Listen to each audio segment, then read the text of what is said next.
যার মূল্য অনেক অনেক বেশি। অথচ বিগত সরকার, ফ্যাসিস্ট হাসিনা সরকার বন্ধুত্ব রক্ষার স্বার্থে সেই রাষ্ট্রটিকে বারংবার ইলিশ পাঠিয়েছে। আজকেও একটি বিপ্লবী সরকার, আমি বলতে চাই না আন্দোলনের মধ্য দিয়ে ডক্টর ইউনূসের সরকার প্রতিষ্ঠিত হয়। অত্যন্ত দুঃখের সাথে বলতে হয়, এই সরকারটিও কেন জানি ভারতের সাথে এত তেল মারা সম্পর্ক রাখতে বাধ্য হচ্ছে। যে দেশটি সীমান্তে বারবার আমার দেশের মানুষকে পাখির মতো গুলি করে হত্যা করছে, আমার দেশের মানুষ ইলিশ মাছ খেতে বছরে ইলিশ মাছ খেতে পায় না, আর আমার দেশের মানুষকে না খাইয়ে পার্শ্ববর্তী রাষ্ট্রের একটি উৎসবকে প্রাধান্য দিতে গিয়ে দেশের মানুষের মুখের ইলিশ মাছ কেড়ে নেওয়া হচ্ছে। আমি অমিত শাহ সহ ভারতের যে সকল নেতৃবৃন্দ আমার দেশকে নিয়ে কটূক্তি করার সাহস দেখায়, তাদের চোখে চোখ রাঙিয়ে কথা বলতে চায়। আমার দেশের নাগরিককে অনুপ্রবেশের কথা বলে তারা উল্টো করে ঝুলিয়ে রাখতে চায়। আমার দেশের নাগরিক ফেলানীকে তো কাঁটাতারেই ঝুলিয়ে রেখেছিল, রাখে নেই? রেখেছিল তো, কিন্তু তাদের দাসত্ব করতে গিয়ে আওয়ামী সরকার, ফ্যাসিস্ট সরকার বারংবার তাদের দাসত্ব করতে গিয়ে কোনো ধরনের প্রতিক্রিয়া প্রকাশ করেনি। এবারও যদি সেই চিন্তায় ভারত মগ্ন থাকে, আমি ভারতকে বলতে চাই, সেই স্বপ্ন ভুলে যান, সেই স্বপ্ন ভুলে যান। এদেশের মানুষ ৭১ জীবন দিয়ে স্বাধীনতা ফিরিয়ে এনেছে, ২৪ জীবন দিয়ে ফ্যাসিস্টের বিরুদ্ধে লড়াই সংগ্রাম করে জীবন দিয়ে আবার আরেকটি স্বাধীনতা ফিরিয়ে এনেছে। ভারতের দাসত্ব করবার জন্য নয়। ভারত যদি আমার দেশের দিকে গুলি ছুড়ে, তাহলে সেদিকে পাল্টা 10টি বুলেট ছোড়া হবে। যদি ভারত আমার দেশের দিকে চোখ রাঙিয়ে কথা বলা হয়, তাহলে সেই দিকে রক্তচক্ষু নিয়ে কথা বলা হবে। যদি ভারত আমার দিকে আবার অস্ত্র ত্যাগ করে প্রয়োজন হলে আবার একটি যুদ্ধের ডাক দেওয়া হবে। যদি ভারত মনে করে তাদের দাসত্ব আমরা মেনে নেব, সেই সত্য ধূলিসাৎ করতে এক মুহূর্ত কৃপণতা করব না ইনশাআল্লাহ। যদি ভারত মনে করে এদেশের মানুষকে তাদের দাসে রূপান্তরিত করবে, আমি বলবো সেই স্বপ্ন আপনারা আর দেখার সুযোগ পাবেন না। ২৪ এই স্বাধীনতার মধ্য দিয়ে দেশের মানুষ আবার জাগ্রত হওয়ার স্বপ্ন দেখেছে, দেশের মানুষ আবার তাদের মালিকানা ফিরে পাওয়ার স্বপ্ন দেখেছে। সেই স্বপ্ন বাস্তবায়ন করবেই করবে। কোন দেশের, ভারত কিংবা ইউরোপ আমেরিকা হোক না কিংবা চীন চায়না হোক না কেন, কোন দেশের দাসত্ব বাংলাদেশের জনগণ আর মেনে নিতে পারবে না, মেনে নেবে না, মেনে নিবে না। প্রয়োজন হলে পাল্টা আবার আরো একটি যুদ্ধের ডাক দিবে, তারপরেও ভারত কিংবা কোন দাসত্ব মেনে নিতে প্রস্তুত নয়। ধন্যবাদ।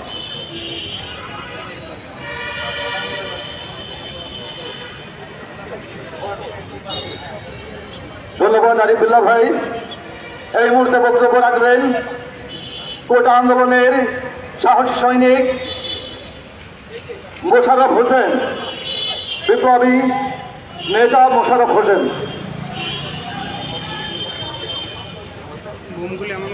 সংগ্রামী সাথী ও বন্ধুগণ, আসসালামু আলাইকুম।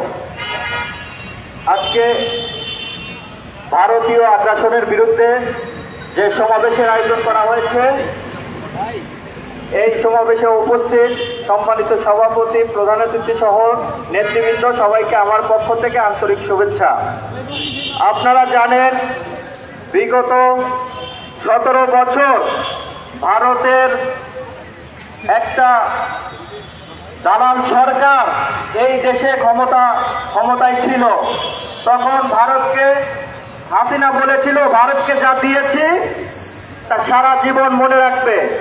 কিন্তু অত্যন্ত দুঃখের বিষয়, যখন একটা অভ্যুত্থানের মাধ্যমে একটা ডক্টর ইউনূসের সরকার, যে সরকারকে আমরা ক্ষমতায় বসিয়েছি, সেই সরকার আমাদের কোনো মতামতের কথা চিন্তা না করে তারা ভারতকে ইলিশ দিয়েছে। শুধু ইলিশ দিয়েছে এইভাবে এই নয়, ওনাদের উপদেষ্টা আমাদেরকে কটাক্ষ করেছে, বলেছে আমরা নাকি এ সম্পর্কে কিছু জানি না।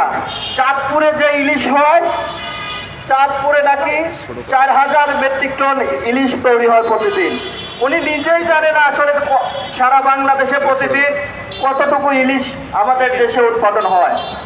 সংগ্রামী সাথী ও বন্ধুগণ, সংক্ষেপে বলতে চাই, ভারতীয় যে আগ্রাসন চলছে, পানি আগ্রাসন সহ সাংস্কৃতিক আগ্রাসন, সকল আগ্রাসন রুখে দিতে সবাইকে আবার ঐক্যবদ্ধভাবে রাজপথে থাকার আহ্বান জানিয়ে আমি আমার সংক্ষিপ্ত বক্তব্য শেষ করছি।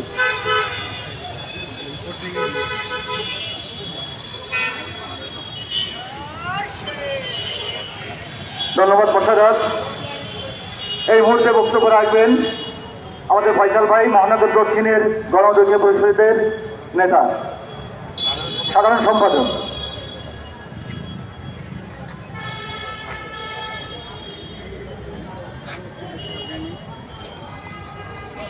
সম্মানিত উপস্থিতি, আসসালামু আলাইকুম। আসলে আমাদের জাতীয় মাছ কি কেউ জানেন? বইপত্রে ছোটবেলায় পড়েছিলাম ইলিশ। হ্যাঁ, বাবা প্রচুর পরিমাণে কিনে খাইয়েছিল ইলিশ, কিন্তু বয়স বাড়ার সাথে সাথে যখন আমার ইনকামের সময় হয়ে এসেছে, আমি আমার ছেলে মেয়েদেরকে ইলিশ খাওয়াইতে পারি না।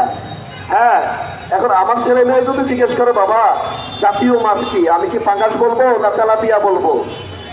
আপনি দেখেন, যে মাছ আমি নিজে খেতে পারি না, আমার দেশের মানুষ খেতে পারে না, সেই মাছ কিভাবে ইন্ডিয়াতে যায় সেটা প্রশ্ন আপনাদের সাংবাদিক ভাইয়েরা। আপনি দেখেন, আমাদের দেশে যে পরিমাণ ইলিশ উৎপাদিত হয়, আমাদের তো প্রয়োজন মিটে না। আমরা তো এখনো মনে হয় 1500 টাকা করে ইলিশ মাছ কিনে খাচ্ছি, 1500-1600 টাকার নিচে দামই যায় না। সেটা কেন অন্য দেশকে আমরা রপ্তানি করতে হবে? আমি তো খেতে পারি না, আমি কিভাবে রপ্তানি করব? আমার নিজের গায়ে শাক নাই, আমি যদি আপনাকে আমারটা খুলে দিয়ে দিই, আমি তো অর্ধনগ্ন হয়ে গেলাম। তা এখন কি আমরা কি পুরো বাঙালি জাতিকে অর্ধনগ্ন হয়ে থাকবো? আমরা এই সরকারকে এনেছি শুধুমাত্র আমার দেশের সার্বভৌমত্ব রক্ষা করার জন্য, কোন দেশের চামচামি করার জন্য আমরা এই সরকার ক্ষমতা আনিনি। একটা ইউনুস দেশে আসতে তাকে প্রশ্ন করব, আপনি কাকে দায়িত্ব দিয়েছেন? এই সমস্ত ক্ষেত্রে কারা দায়িত্ব পায়? তারা কি আমাদের মতামতের কিছু কোনো মূল্য দেয় না? তারা কি আমাদের মতামতের কোনো তোয়াক্কা করে না? আপনি কি এ ব্যাপারে কোনো জরিপ করেছেন যে আমাদের দেশের কত পার্সেন্ট মানুষ ইলিশ খায়? আপনি জানেন, মধ্যবিত্ত ফ্যামিলিতে তো ইলিশ মাছ স্বপ্নের ব্যাপার। 1 কেজি গরুর মাংস যেখানে 800 টাকা, 1 কেজি ইলিশ মাংস 1500 টাকা 1600 টাকা। ভালো মানুষ যদি আপনি খেতে চান, তাহলে বলেন এই ইলিশ কেন আমাকে ইন্ডিয়াতে রপ্তানি করতে হবে? আর আপনাদের জ্ঞানার্থে বলি, যে জিনিস আমি নিজে খেতে পারি না, সেই জিনিস অন্যকে দেওয়া মানিয়ে গিফট করা, এটা কোনো রপ্তানি না। এটা রপ্তানি নামে ফাইজলামি করছে আমাদের সাথে বর্তমানে এই উপদেষ্টা পরিষদ। তাদেরকে বলতে চাই, আপনারা সতর্ক হয়ে যান, এখনো সময় আছে। আমরা কিন্তু ধরে ধরে ভারতের যারা জ্বালানি করবে তাদের চামড়া তুলে ফেলবো পিঠে। ধন্যবাদ।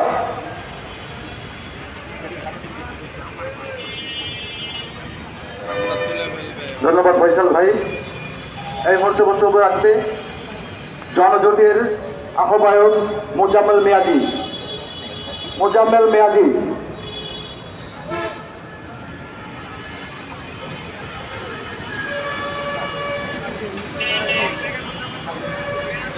ধন্যবাদ। আমি বড় কোনো বক্তব্য দেব না। আমার ফয়সাল ভাই একটা কথা বলেছে, যারা এই দেশে ভারতের দালালি করবে তাদের পিঠে চামড়া থাকবে না। যারা এদেশে ভারতের গোলামি করবে তাদেরকে শেখ হাসিনা যেভাবে ভারতে পালাতে বাধ্য হয়েছে, তারাও এই দেশ থেকে পালাতে বাধ্য হবে। আমরা স্পষ্ট করে বলে দিতে চাই, এই ভারত দীর্ঘদিন শেখ হাসিনা নামের ঘোরের শাসককে, জালিমকে এই দেশে লালন করেছে, প্রশ্রয় দিয়েছে, অবৈধ সরকারকে তারা বৈধতা দিয়েছে। মনে রাখতে হবে যারা শেখ হাসিনার মতো সরকারকে বৈধতা দিবে, প্রশ্রয় দিবে, ভারতের মন খুশি করার চেষ্টা করবে, তাদেরকে শেখ হাসিনার মতো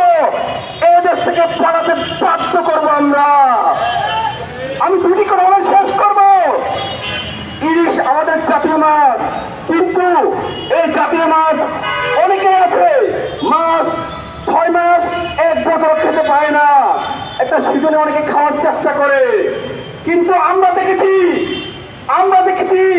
যে এই সরকার আমরা যে প্রত্যাশা করেছি সেই প্রত্যাশার বাইরে কাজ করেছে, প্রতারণা করেছে, নিঃস্বার্থনে করেছে। হুঁশিয়ার করে বলে দিতে চাই, জনগণ আপনাদেরকে ক্ষমতা এসে এনেছে অভ্যুত্থানের মাধ্যমে। যদি আপনারা এই জনগণের সাথে তাল বাহানা করেন, তামাশা করেন, প্রতারণা করেন, আপনাদেরকে এই জনগণ এদের ছায়া করবে। সাবধান হয়ে যান, সাবধান হয়ে যান, সাবধান হয়ে যান। ধন্যবাদ সবাইকে। আসসালামু আলাইকুম। ধন্যবাদ মোজাম্মেল মিয়াজি। এই মুহূর্তে বক্তব্য রাখবে ঢাকা বিশ্ববিদ্যালয়ের সাবেক বিপ্লবী ছাত্র নেতা, আমাদের অতিথি বক্তা আবু তৈব হাবিলদার।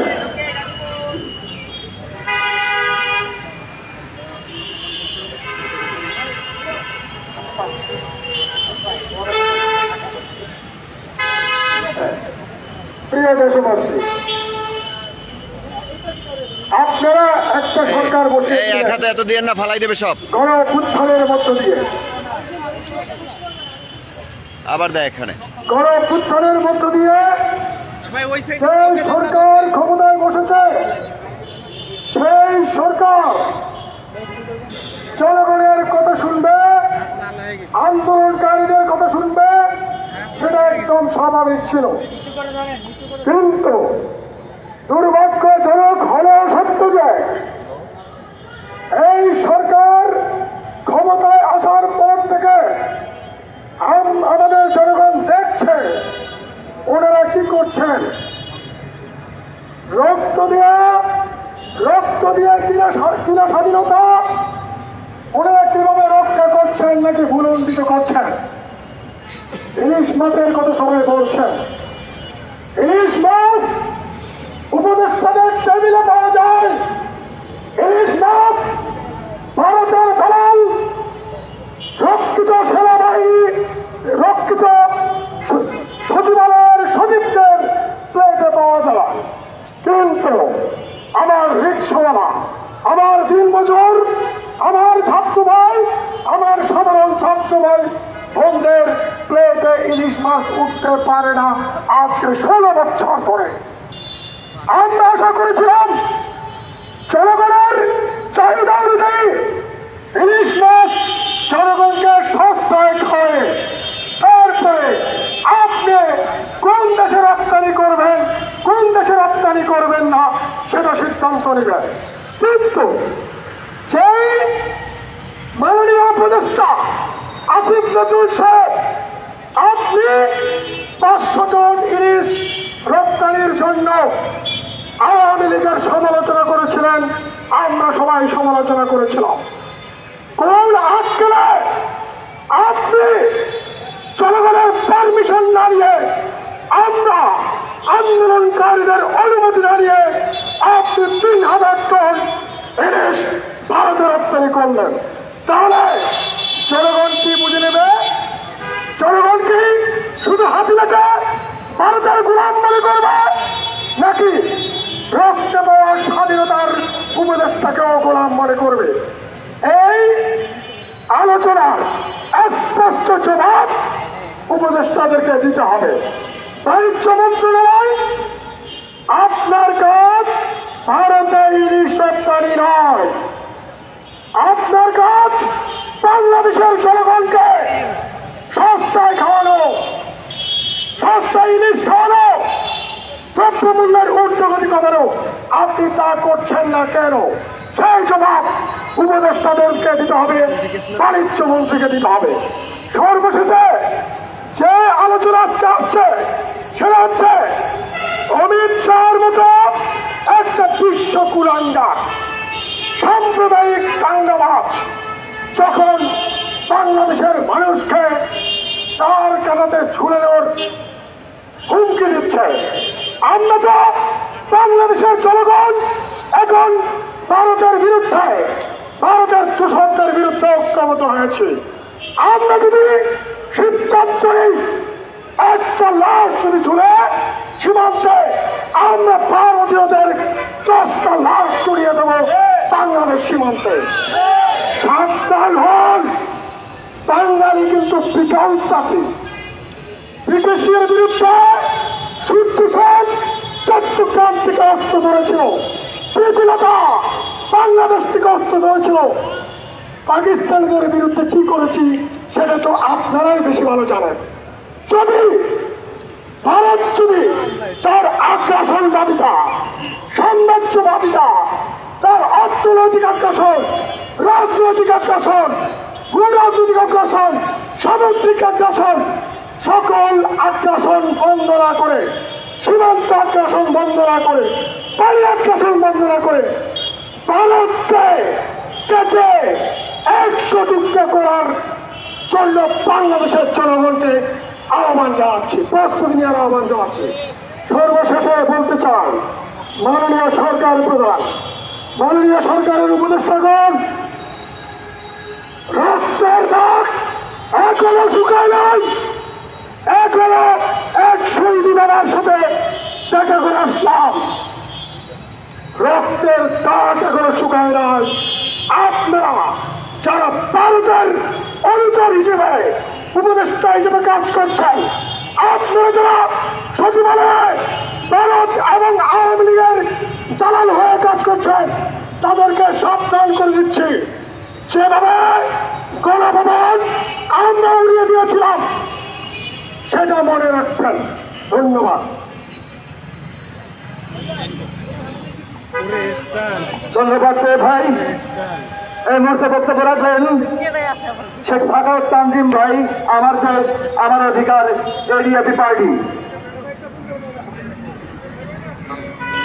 বিসমিল্লাহির রহমানির রহিম। সংগ্রামী জনতা, আসসালামু আলাইকুম।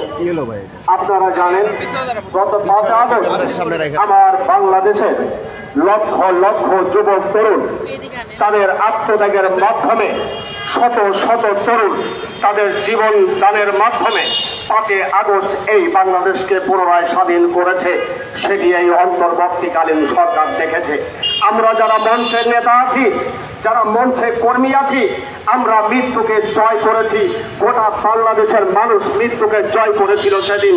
তারপরেও, সেটি জানার পরেও এই অন্তর্বর্তীকালীন সরকারের উপদেষ্টাকে এত বড় দুঃসাহস, এত বড় অধিকার কে দিয়েছে বাংলাদেশের জনতার কাছে জিজ্ঞাসা না করে ভারতে ইলিশ পাচার করবে?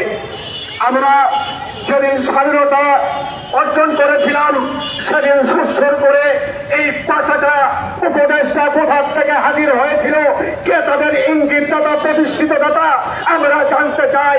বাংলাদেশের জনতা সেটি জানতে চায়।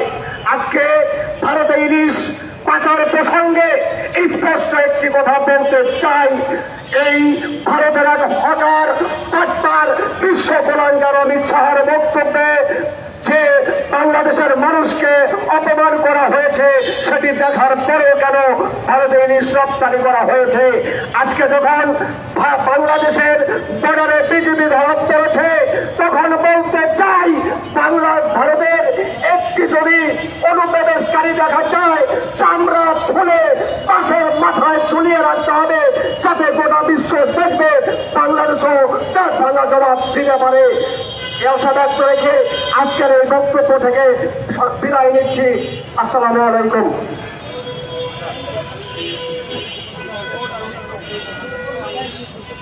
ধন্যবাদ। এই মুহূর্তে বক্তব্য রাখবেন দেশ বাঁচাও মানুষ বাঁচাওয়ের আহ্বায়ক রিপন ভাই। রিপন ভাই। বিসমিল্লাহির রহমানির রহিম। সকলকেই সংগ্রামী শুভেচ্ছা। আমরা রিকশাওয়ালা থেকে শুরু করে সকল শ্রেণী পেশার মানুষ পাকিস্তানের আগ্রাসনের বিরুদ্ধে যুদ্ধ করে বাংলাদেশ নির্মাণ করেছিলাম, কিন্তু আমরা দেখেছি ভারতের আগ্রাসন মোদী 76 বছরের যুবতীর সাথে প্রেম করে বাংলাদেশের মানুষকে ভোটের অধিকার থেকে বিচ্ছিন্ন করেছে। বাংলাদেশের মানুষকে তারা পানি দিয়ে মারার চেষ্টা করেছে, বাংলাদেশের মানুষকে তারা গুম হত্যা করেছে। এদেশের মানুষ যখন ভারতের আগ্রাসনকে মেনে নিতে পারে নাই, তখন এদেশের মানুষ ঐক্যবদ্ধ হয়ে ভারতের আগ্রাসনের বিরুদ্ধে যুদ্ধ করে সেই 76 বছরের যুবতীকে তার প্রেমিক মোদির কাছে পাঠাতে বাধ্য হয়েছে, কিন্তু মোদি গ্রহণ করেন নাই। কারণ মোদি বুঝতে পেরেছে বাংলাদেশের জনগণ শেখ হাসিনাকে যেভাবে বিতাড়িত করেছে আমাকেও তারা বিতাড়িত করবে ভারতের জনগণও। ভারতের সঙ্গে আমাদের বিরোধ নয়, ভারতের সরকার মোদির সঙ্গে আমাদের বিরোধ। আমরা দেখেছি জাতিসংঘে সামনে এই ভারতের প্রেতাত্মারা শেখ হাসিনার কিছু অবৈধ সন্তানরা আমাদের ডক্টর ইউনূসের বিরুদ্ধে বিক্ষোভ করেছে। তাদের বলতে চাই, আপনাদের মাথা যিনি তিনি পালিয়েছেন, বাংলাদেশে অরাজকতা করার চেষ্টা করবেন না। বাংলাদেশের মানুষ আপনাদেরকে জাহাজ ভাঙা জবাব দেবে। আর একটি কথা বলে আমি শেষ করতে চাই, বর্তমান উপদেষ্টারা যারা আছেন তারা একটু শুনুন। পাকিস্তানের আগ্রাসন মেনে নেয় নাই বাংলাদেশের মানুষ, ভারতের আগ্রাসন মেনে নেয় নাই। বাংলাদেশের জনগণকে উপেক্ষা করে যারা ইলিশ রপ্তানি করছেন তাদেরকেও আমরা 5 আগস্টের মতো বিতাড়িত করবো, কেউ ঠেকাতে পারবে না। আর ওই কুলাঙ্গার অমিত শাহ, তাকে বলতে চাই, যদি সাহস থাকে শেখ হাসিনার ভিসার ল্যাব নেই। শেখ হাসিনা এখন অনুপ্রবেশকারী মোদির প্রেমিক ৭৬ বছরের যুবতী। যদি পারেন শেখ হাসিনার বিরুদ্ধে আপনারা ব্যবস্থা নেন, যদি না নেন বাংলাদেশের দাবি, বাংলাদেশের মানুষের চাওয়া এবং পাওয়া মোদিকে বাংলাদেশ, শেখ হাসিনাকে বাংলাদেশে এলে পাটায় রশি বেঁধে, হাতে রশি বেঁধে বাংলাদেশের বিচারের কাজ করায় তার করবে। সজীব ওয়াজেদ বলেছিল তার মা বাংলাদেশের বিচারের মুখোমুখি হতে হবে। আমরা বলতে চাই তার সুর মিলিয়ে বাংলাদেশের মানুষ আশা করছে আপনার মাকে বিচারের কাজ করায় ঝুলিয়ে বিচার করবে। সকলকে ধন্যবাদ জানিয়ে আমি আমার কথা শেষ করছি। ধন্যবাদ দীপন ভাই। এই মুহূর্তে বক্তব্য দেবে বাংলাদেশ লেবার পার্টির চেয়ারম্যান লায়ন ফারুক রহমান ভাই। বিসমিল্লাহির রহমানির রহিম। আজকের এই প্রেস ক্লাবের সামনে গণ অধিকার কর্তৃক আয়োজিত প্রতিবাদ সমাবেশে সম্মানিত সভাপতি, উপস্থিত কর্নেল মিয়া মশিউজ্জামান, উপস্থিত ফারুক হাসান এবং গণ অধিকার পরিষদের অন্যান্য নেতৃবৃন্দকে সকলকে আমি শ্রদ্ধা জ্ঞাপন করে দু একটি কথা বলেই শেষ করব। প্রিয় বন্ধুরা, আপনারা জানেন এই 2024 সালে ছাত্র জনতা বৈষম্যের দেশ সরকার গঠিত হয়েছে, অন্তর্বর্তীকালীন সরকার। আজকে যাদের বিরুদ্ধে আমাদের 15টা বছরে রাজপথে থেকে আন্দোলন চালিয়েছে, আজকে সেই ভারতের পক্ষে কথা বলে, আজকে সেই ভারতে ইলিশ মাছ পাঠায়। একজন উপদেষ্টা বলে এতে নাকি আমাদের সুনাম হয়েছে, আর একজন বলেন আমাদের পাপ বিনিময় হয়েছে। উপদেষ্টা মন্ডলকে আমি জানাতে চাই, যদি আপনারা ভারতের সরকার হয়ে থাকে ওই ভারতে চলে যান, আর না হয় যদি ছাত্র জনতার 15 বছরে এই রাজপথ থেকে আন্দোলন চালিয়েছে, জীবনের হুমকি পেয়ে রাজপথ ছাড়ি নাই, যদি প্রয়োজন হয় আপনাদের বিরুদ্ধে আবার রাজপথে নামবো, কিন্তু বাংলাদেশের স্বাধীনতার চেতনা যাতে অক্ষুণ্ণ থাকে তার বিরুদ্ধে আমরা তার পক্ষে লড়াই করে যাব। আগামীতে আপনারা ইলিশ বন্ধ করেন, ওই ভারতের রাজনীতি বন্ধ করেন, এবং আপনারা প্রতিবাদ জানিয়েছেন ওই অমিত শাহ খুনি যে মোদি ছিল তার মন্ত্রিসভার তাকে যেভাবে আমাদের বাংলাদেশের মানুষকে কাঁটাতারে উপর করে ঝুলিয়ে রাখার জন্য বলেছে, তার বিরুদ্ধে আমাদের একবারে সোজা বক্তব্য, পরিষ্কার বক্তব্য, তাতে আপনারা প্রতিবাদ জানান। এবং ভারতের যারা এখানে অনুপ্রবেশকারী আছে পারলে তাদেরকে ধরেও আমরা উল্টিয়ে রাখবো। প্রিয় বন্ধুরা, এখানেই আমি শেষ করছি। আগামীতে যদি আমাদের এই গণ অধিকার যদি থেকে আমাদের ডাক আছে রাজপথে দাঁড়িয়ে আমরা এর প্রতিবাদ জানাবো। বাংলাদেশ জিন্দাবাদ, গণ অধিকার জিন্দাবাদ, বাংলাদেশ লেবার পার্টি জিন্দাবাদ। ধন্যবাদ ফারুক ভাই। এই মুহূর্তে বক্তব্য রাখবে কোটা আন্দোলনের ছাত্র নেতা শাওন রহমান।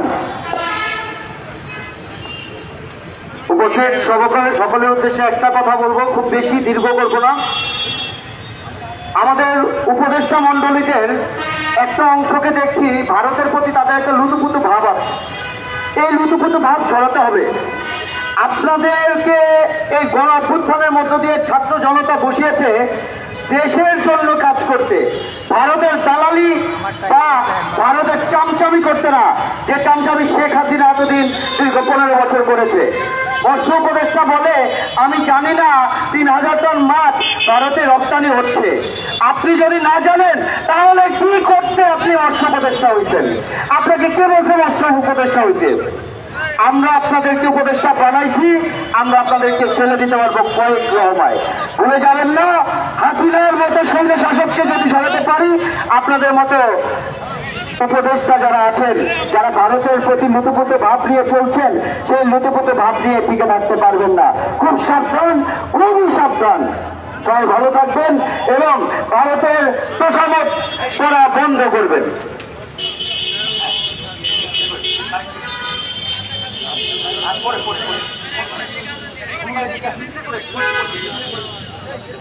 আমাদের এখন একটু পরে একটা মিছিল হবে, যারা বক্তব্য দিতে দেওয়া হবে তারা তারপরে আবার দিতে পারবেন। তো এই মুহূর্তে বক্তব্য রাখবেন আমাদের একজন নেতা, গণ অধিকার পরিষদের নেতা সুমন ভাই। বিসমিল্লাহির রহমানির রহিম। আপনারা জানেন 2012 সালে সিলেটের 2টা মেডিকেল কলেজ, একটি হচ্ছিল নর্থ ইস্ট মেডিকেল কলেজ আর একটি রাজীব রাবিয়া মেডিকেল কলেজ। ওই সময় ওইখান থেকে 4 জন ইন্টার্নি ডাক্তারকে আইন শৃঙ্খলা বাহিনী নামে উঠিয়ে নিয়ে যায়। পরে ওই ডাক্তারদের আত্মীয় স্বজন পরিবারের লোকজন বিভিন্ন আইন শৃঙ্খলা বাহিনীর অফিসগুলায় পুলিশের কাছে, র্যাবের কাছে, ডিবি অফিসে দৌড়ায়, কিন্তু কোনো তথ্য পাওয়া যায়নি। একটি সময় পত্রিকায় আসে দিল্লিতে তাজ হোটেলে বোমা হামলার দায়ে ওনাদেরকে ভারতীয় আইন শৃঙ্খলা বাহিনী উঠিয়ে নিয়ে গেছিল। আমাদের দেশটা শেখ হাসিনা একটি ভারতীয় অঙ্গরাজ্যে পরিণত করেছিল, কিন্তু এই 15 বছর ছাত্র জনতা বিভিন্ন আন্দোলনে এবং হাজারো শহীদের রক্তের বিনিময়ে আমরা একটি নতুন করে স্বাধীনতা পেয়েছি। এই মুহূর্তে এই অমিত শাহের বক্তব্য আমরা প্রত্যাখ্যান করি এবং ঘৃণা করি, এবং আমরা এই উপদেষ্টা মহোদয়দেরকে জানাইতে চাই এবং দাবি রাখি, আপনি এই বক্তব্য কৈফিয়ত চান এবং আন্তর্জাতিকভাবে আমাদের দেশের সীমান্তে যে হত্যাগুলি হয়েছে ফেলানি সহ ঝুলিয়ে রেখেছিল, সেই বক্তব্যটাই উনি আবার পুনরাবৃত্তি করেছে এবং আমরা এর প্রতিবাদ জানাচ্ছি এবং এর বিচার চাই। আমরা একটি কথা বলতে চাই, ইন্ডিয়ার সাথে ভারতের সাথে আমাদের সম্পর্ক করতে হবে না, ওটা আওয়ামী লীগ করেছিল। আমাদের নীতি এবং এরকমই করতে হবে যাতে ভারত আমাদের সাথে সম্পর্ক তৈরি করে ওই রকম নীতি তৈরি করতে হবে। সবাইকে ধন্যবাদ।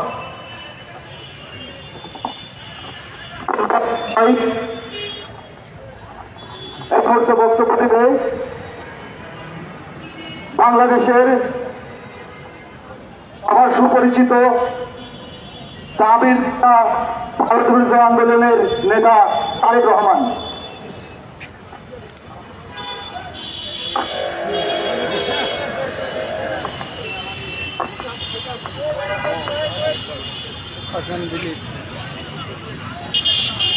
কোথায় গেল?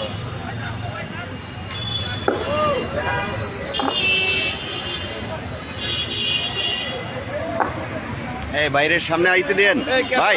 এই ক্যাপ ভাই, ক্যাপ ভাই আরো সামনে আগান ভাই, আপনি একটু আরেক সামনে ভাই আসেন। আগান। আরেক ভাই আপনি একটু সামনে আগান, আপনি একটু সামনে।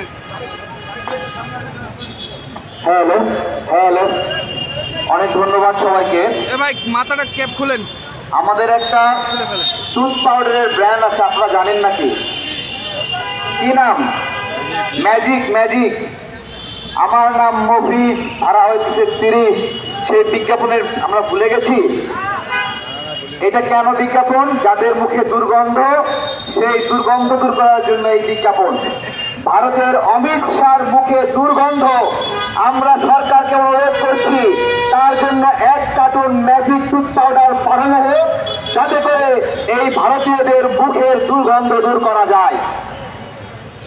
প্রিয় ভাইয়েরা, ফেলানীকে যখন হত্যা করে কারাগারে ঝুলাইয়ে রাখলো, তখন ভারতের আদালত রায় দিল যে ওই বিএসএফ সদস্য সরল মনে ফেলানীকে হত্যা করেছে, অর্থাৎ অপরাধের প্রবণতা থেকে ফেলানীকে হত্যা করেনি। অথচ আজকে অমিত শাহ তার বক্তব্যে প্রমাণিত হলো যে তারা এইভাবে মেরে মেরে ঝুলিয়ে রাখতে চান। এটা একটা স্বীকারোক্তিমূলক বক্তব্য যে ভারতীয়রা বাংলাদেশি নাগরিকদেরকে কিভাবে টাঙ্গিয়ে টাঙ্গিয়ে হত্যা করে, কিভাবে হত্যা করার পরে ঝুলিয়ে রাখে, কিভাবে হত্যা করার পরে কাঁটাতারের উপর ফেলে রেখে রোদে শুকায় সেই লাশগুলো। অমিত শাহর বক্তব্যে তা প্রমাণ হওয়া কি বাকি আছে?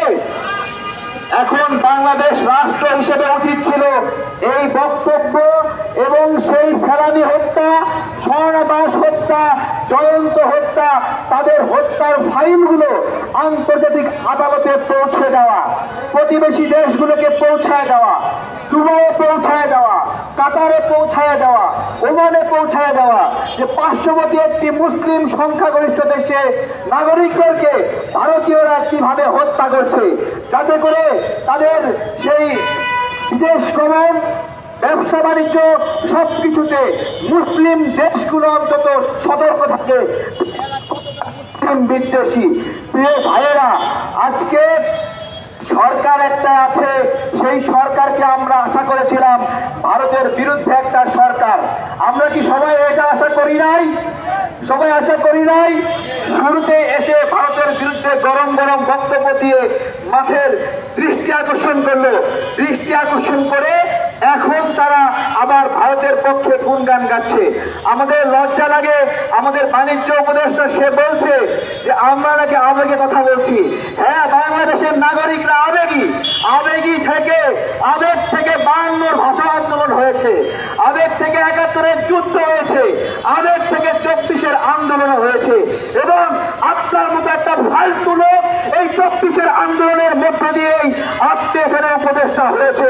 সেই আন্দোলনের উপদেষ্টা হয়ে আজকে আপনি কি করছেন? আপনি আমাদের আবেগ নিয়ে তাচ্ছিল্য করছেন। আরে ইয়াই আবেগ নিয়ে তাচ্ছিল্য করে টিকতে পারে নাই, তুমি কোন বাণিজ্য উপদেষ্টা তুমি টিকবা? আমি জিজ্ঞাসা করছি, তাও দেশের বিষয় নয়, ভারতের বিষয়ে। 2 দিন আগে নাগরিকদেরকে খুন করলো। আমি সকল উপদেষ্টাদেরকে বলতে যাচ্ছি, আমরা বাংলাদেশকে স্বাধীন করেছি একটা সুন্দর সরকার পাওয়ার জন্য। আমাদের একটা প্রত্যাশা ছিল যে এমন একটা সরকার আসবে যেই সরকারে হাসিনার লোক থাকবে না, অথচ আমরা দেখলাম হাসিনার লোক দিয়ে ভরা। আজকে হাসিনা চলে গেলেও কেন এই সরকার ভারতের তাবেদারি করছে তা কি আপনারা বুঝতে পারছেন? বোঝা যাচ্ছে?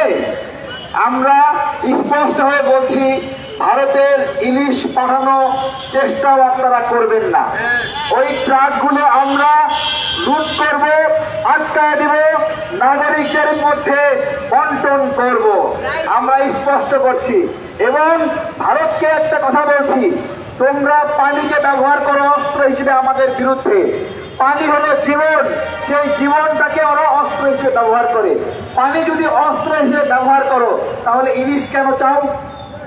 ইলিশ কেন চাও?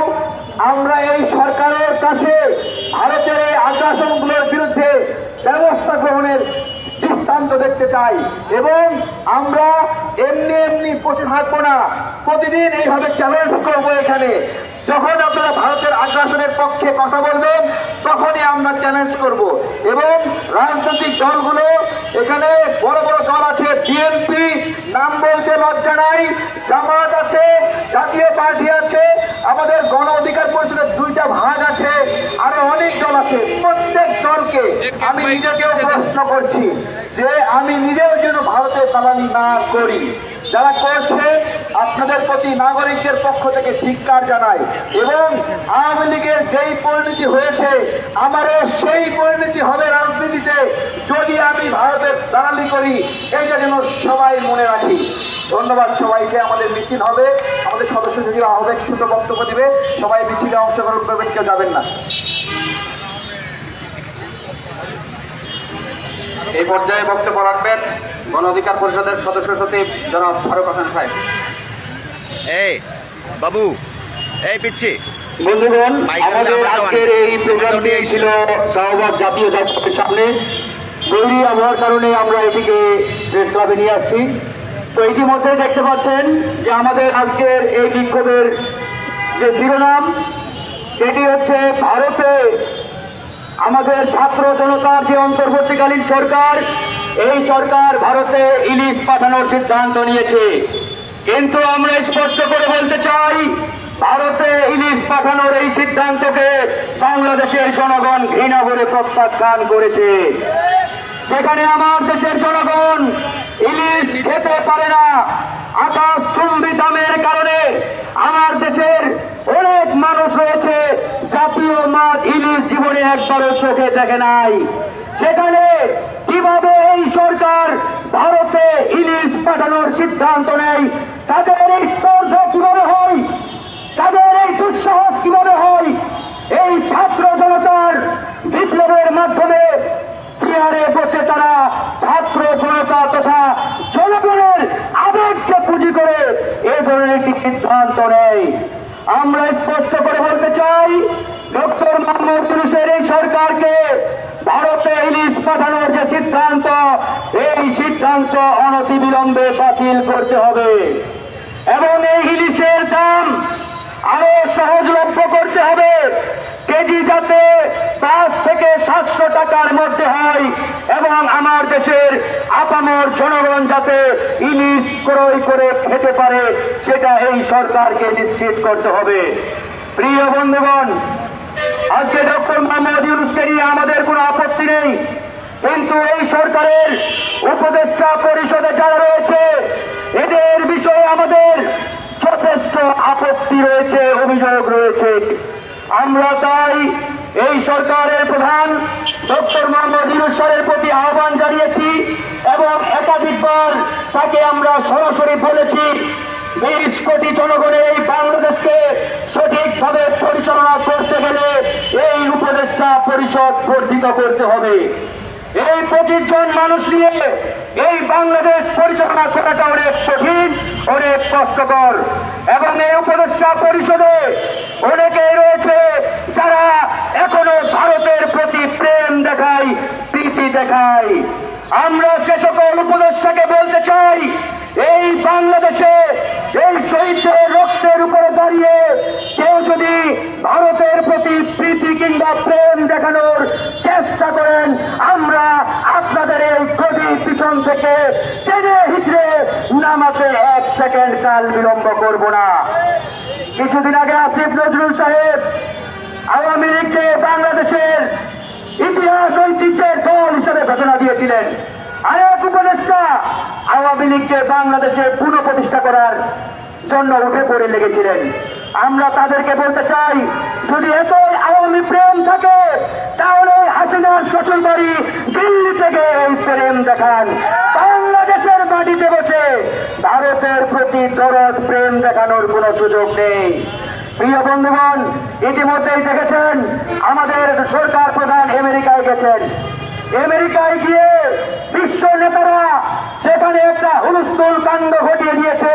কে তার আগে ডক্টর মোহাম্মদ ইউনূসকে শুভেচ্ছা জানাবে, হাত মিলাবে, কদমমুচি করবে, সেটা নিয়ে একটা হুলস্থুল কাণ্ড। এই আমাদের পাশের দেশের প্রধানমন্ত্রী নরেন্দ্র মোদী বড় ধরনের একটা বেকায়দায় করেছেন, চিপাই পড়েছেন।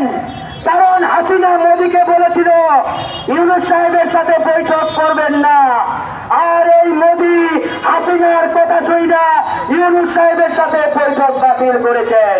এখন মোদী চেষ্টা করছেন ইউনূস সাহেব যদি একটা ফ্লোর দেয় তাহলে একটা বৈঠক করার জন্য চেষ্টা করবে। ইউনূস সাহেব বলেছেন, মোদী ভাই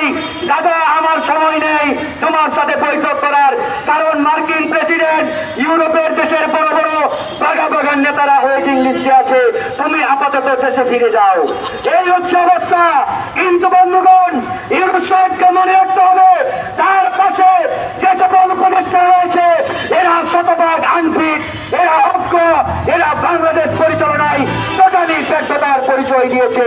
তাই আমরা বলতে চাই, রাজনৈতিকভাবে অভিজ্ঞ আরো 25 জন মানুষ নিয়ে এই উপদেষ্টা পরিষদকে 50 সদস্যে উন্নীত করতে হবে।